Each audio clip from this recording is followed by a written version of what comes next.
Now, a lot of others of you send us emails every week, and they don't get read right away because they get placed in a very special pile for consideration to be included in a weekly tradition that's presented by our friends at Local Environmental Services, who want to make sure that you're able to blow off steam when you need to. And that's why they present a little something we call Trash Talk!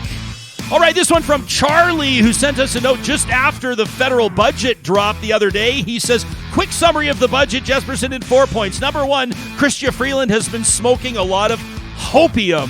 Number 2, the only targets she keeps hitting are new spending goals. She missed every other forecast she's ever made. Number 3, the pre-pandemic baseline budget of 2019-2020 has been obliterated by excessive deficit spending, even as we recover from well beyond the pandemic. And number 4, the finance minister's projections for the federal debt, public debt charges, and deficit spending are based on hope and dreams and pure fantasy. That from Charlie. Thanks for having your say, Charlie. I love this one from Kira, who said, Jespo, you always say when listeners think there's a topic we should be talking about to send you an email. This is me emailing you about the concern everybody should have for Alberta students. Now, I'm not a classroom teacher. I'm a tutor. I'm a private teacher. I specialize in teaching student athletes with ADHD. I work with students in grades 7 to 12, affluent students, the ones whose parents have enough money to pay for extra support.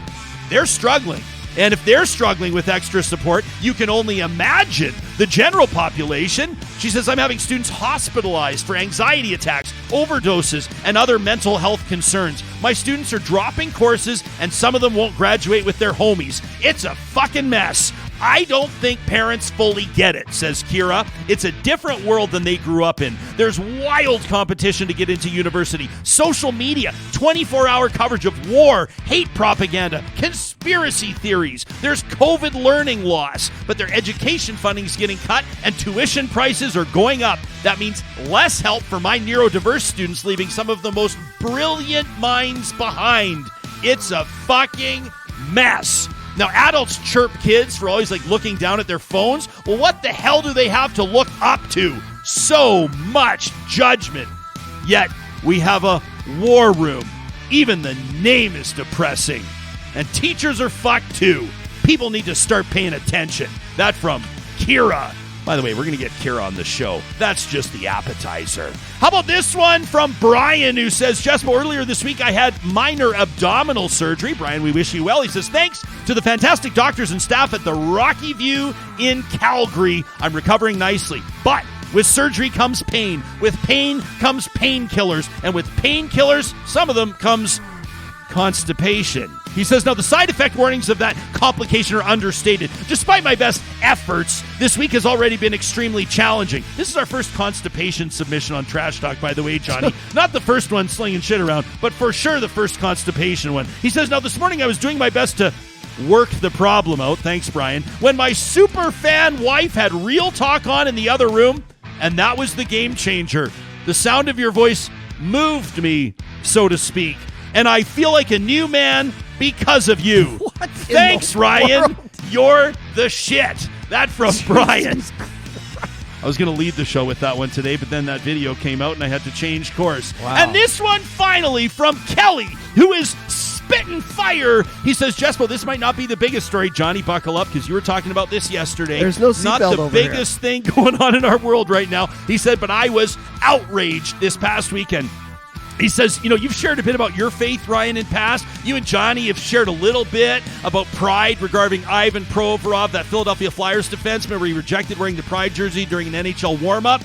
He said, I was actually cross-country skiing the day I listened to that episode of Real Talk, and I set a new personal best because I was rage skiing across the Alberta prairies. He says, I keep setting personal bests while listening to Real Talk, but that's a whole other email. He says, that Ivan Provorov event was bad enough, but what the hell is up with James Reimer and the San Jose Sharks? The guy says in his prepared statement before their warm-ups to celebrate the team-promoted Pride celebration that he loves everyone, he supports everyone. Then in a next-level asshole move, he shows through his actions not to skate or wear the jersey that clearly his words are a fucking farce. In one single move, he disrespects all of those supportive of the cause. Everyone the cause is trying to raise awareness about, the need for equality. He disrespects his team, his teammates, his city, the NHL, his religion, his church, and Jesus Christ. He disrespects Jesus Christ.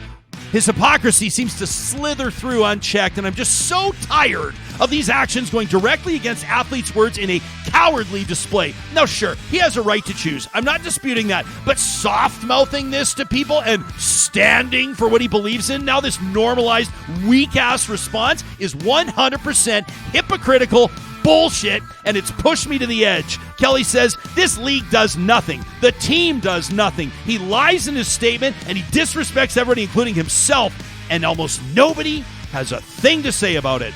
Kelly says, I feel for all the people that see this action and they see that it gets a pass, and I can't imagine how painful that is. So here I am, says Kelly, calling Reimer out. It's a piece of shit move, and either the NHL has Pride-themed days and hold players accountable, in essence, amplifying it, or the NHL can announce that equality is not important to it in the slightest, and it's just a sales gimmick.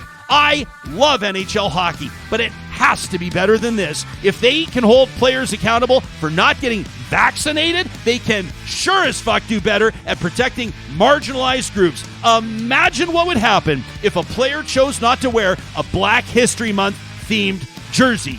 Your rage rambling buddy, Kelly, who wins this week's edition of Real Talk Trash Talk, presented by Local Environmental Services. As you can see, I thought there'd be more of an uproarious response from there we go, the Real Talk studio audience. They love that stuff. You can send us your trash talk to talk@ryanjesperson.com, and you can check out localenvironmental.ca to find out how you could save money on garbage, recycling, fence rentals, water hauling, and more across Alberta and Saskatchewan. We're off Friday. We're off Monday. We're back live Tuesday, and we can't wait to talk to you again. Tell your friends about Real Talk. Subscribe to our YouTube channel. Thanks for rating and reviewing our podcast, and have a great rest of your day.